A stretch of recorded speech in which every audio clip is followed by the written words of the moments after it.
pagi Bapak-Bapak semua. Terima kasih atas kehadirannya pada week session kali ini, minggu ketiga bulan Juli ya.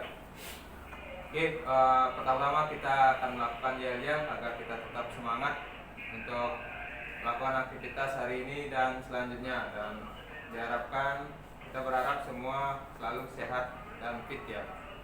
Oke, semangat pagi. Pagi.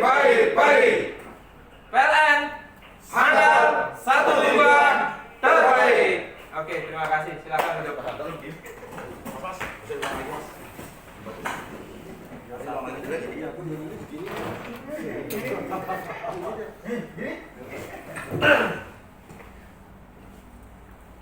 Baik Pak, seperti biasa untuk X-Men for Expert atau kita sudah kenal dengan 48 week session minggu ketiga bulan Juli. Untuk visi dan misi, mungkin Pak Imon sekarang bisa membacakan visi dan misi PT PLN Persero. Kelihatan Pak? Misi diakui sebagai perusahaan kelas dunia yang bertumbuh kembang, unggul, dan terpercaya dengan bertumpu pada potensi besar. Misinya pertama untuk menjalankan bisnis kelistrikan dan bidang lain yang terkait orientasi pada kepuasan pelanggan, anggota perusahaan, dan pemegang saham. Untuk yang keduanya, menjadikan tenaga listrik sebagai media untuk meningkatkan kualitas kehidupan masyarakat. Yang ketiga, mengupayakan agar tenaga listrik menjadi pendorong kegiatan ekonomi masyarakat. Yang keempat, menjalankan kegiatan usaha yang berwawasan. Baik, terima kasih Pak Stefanus Gloria untuk pembacaan visi dan misi PT PLN Persero, agar kita sama-sama tahu dan tetap tertanam pada jiwa kita sehingga bisa melakukan aktivitas kontribusi untuk perusahaan kita yang terbaik. Oke, untuk scoreboard 1 WG1 yaitu menurunkan nilai SFC dari 0252 liter per kWh menjadi 0243 liter per kWh pada 31 Desember 2020.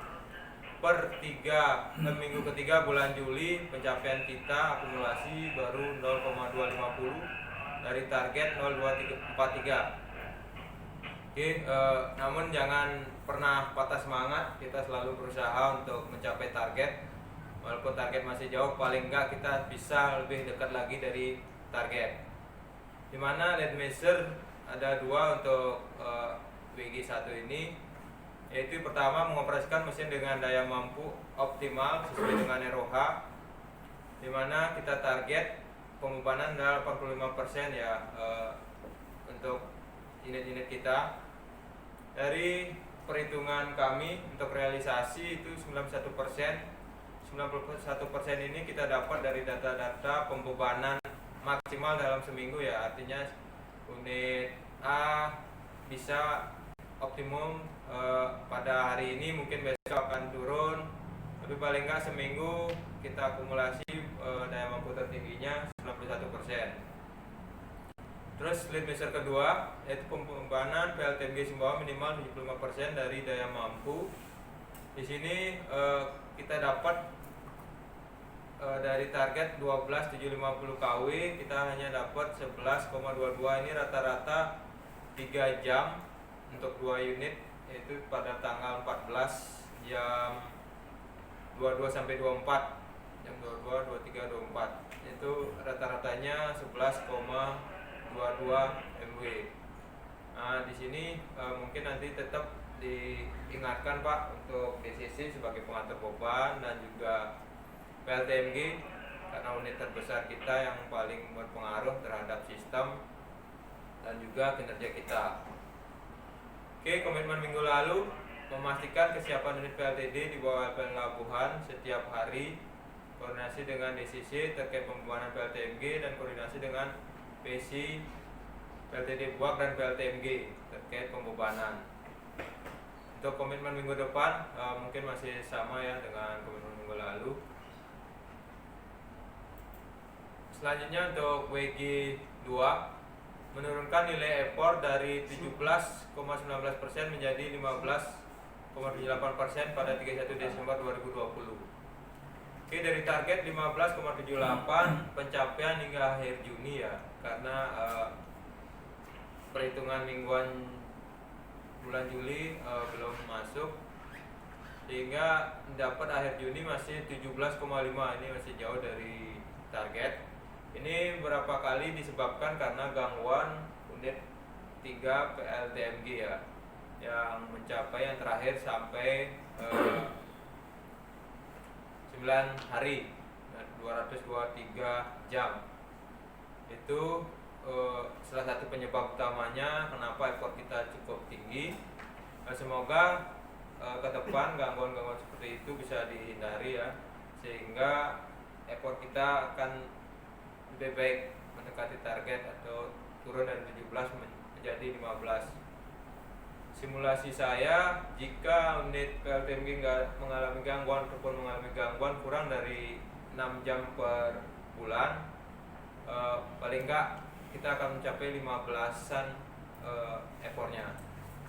Jadi akan mengecil, makin kecil semakin bagus. Nah, salah satu untuk mendukung ekspor kita ada 2 lead measure. Yang pertama, melaksanakan preventive maintenance sesuai dengan jadwal yang telah dibuat setiap minggunya.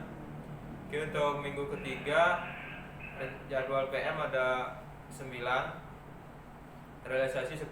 Ini adalah realisasi yang minggu lalu yang tidak terlaksana dilaksanakan minggu ketiga, sehingga realisasi 10, jadi status terpenuhi. Untuk lead measure 2 itu melaksanakan preventive maintenance sesuai dengan jadwal yang telah dibuat setiap minggunya. Minggu ketiga ada 1 jadwal, itu juga sudah terrealisasi, jadi status terpenuhi, puas. Semoga jadwal-jadwal itu bisa direalisasikan dengan baik ya. Mohon perhatian untuk bapak-bapak semua, jika memang ada kegiatan preventive maintenance, PDM dan lain-lain bisa dioptimalkan. Oke, untuk komitmen memastikan kesiapan mesin pembangkit untuk pembangunan optimal, mengikuti setiap WO yang terbit, baik WO PM predictive maintenance, preventive maintenance, dan PDM predictive maintenance, ataupun ada CM corrective maintenance. Jadi sebisanya harus dilaksanakan sehingga gangguan segera teratasi. Oke, sebagai review untuk monitoring mingguan, ini untuk minggu ketiga, data tanggal 13 sampai 17. Untuk Labuan tidak ada operasional pembangkit. Untuk Lebin SFC 0,33, SLC nya 1,012. Untuk Lantung SFC 0,34, 3,416. Untuk Lawis yang masih cukup tinggi di 0,358. Terus untuk PLTMG bisa di 0,230 ya untuk minggu ketiga. Sedangkan buak untuk MFO nya aja 0,243, masih lebih besar dari ASD PLTMG ya.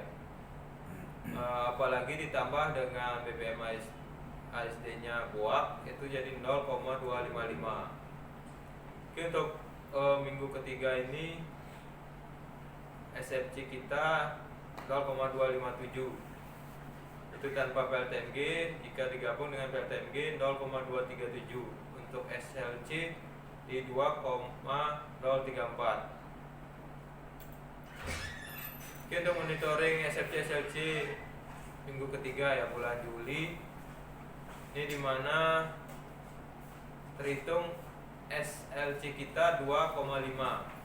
Ini akumulasi dari awal tahun, dari tanggal bulan Januari hingga minggu ketiga ya, minggu ketiga bulan Juli di 2,5 untuk SLC. Untuk SFC 0,250 untuk tanpa PLTMG, dengan PLTMG 0,239. Seperti yang tadi diketahui masih belum mencapai target ya. Namun kita tetap berusaha mengoptimalkan potensi-potensi perbaikan yang bisa dilakukan untuk perbaikan SFC ini. Sama dengan pencapaian kinerja kita di semester 1 2020 itu SFC dan SLC belum terpenuhi. Oke, untuk pembebanan PLTMG ini saya rekod yang dari pukul 00 sampai pukul 8. Namun ada juga beban di bawah 12.750 di jam-jam tertentu, terutama sekitar beban puncak maupun di atas pukul 10 ya, 10 malam. Tapi untuk monitor yang biasanya bebannya rendah itu adalah pukul 00 sampai pukul 4. Nah, namun di sini sudah ada perbaikan dari minggu sebelumnya, di mana beban terendahnya yang 8,8 ini pun adalah bagian dari proses stop mesin ya. Jadi rata-rata masih yang terendah rata-ratanya 12,181 yang sebelumnya masih ada di bawah 11. Jadi rata-rata untuk 8 jam pertama tanggal 13 sampai 17 itu sudah cukup bagus. Semoga ke depan baik dari pembangkit maupun pengantar beban bisa mengoptimalkan pembebanan kita, sehingga SFC kita bisa lebih baik lagi. Seperti yang sudah kita sepakati sebelumnya juga, untuk subunit mungkin selalu diingatkan sebisanya selalu menjaga frekuensi mendekati 50 Hz, karena beberapa kali juga di unit lain sudah dibuktikan dengan menjaga frekuensi tersebut SFC-nya lebih baik. Jadi kita di sini terutama Clawis ya tadi masih cukup tinggi di 0,358 ini, sebelumnya juga sekitar segini. Jadi kita perlu cari terobosan lagi terkait perbaikan SFC yang bisa kita tindak lanjuti segera ya. Di balik mungkin nanti ada pemeliharaan periodik dan lain-lain yang waktunya belum jelas, dan juga Clawis ini yang paling pertama nanti akan isolated dari 3 unit isolated kita. Kemungkinan harapannya di akhir bulan ini ya untuk Clawis. Untuk Lantong Lebin kemungkinan di bulan Oktober. Oke, semoga semua usaha terkoneksi tersebut bisa berjalan lancar, sehingga nanti akan membantu BPP kita, karena isolated ini cukup tinggi BPP-nya seperti yang kita lihat. SFC-nya 0,33 yang terendah ya. Jadi itu juga karuan. Selain itu juga ada biaya yang lain yang cukup tinggi ya. Oke, mungkin itu week session penyampaian dari saya. Mungkin ada masukan, diskusi dan lain-lain, dipersilakan. Nanya Pak, kalau untuk target SFC itu yang 243 243 itu termasuk PLTMG pernah Pak? ya. Oh enggak.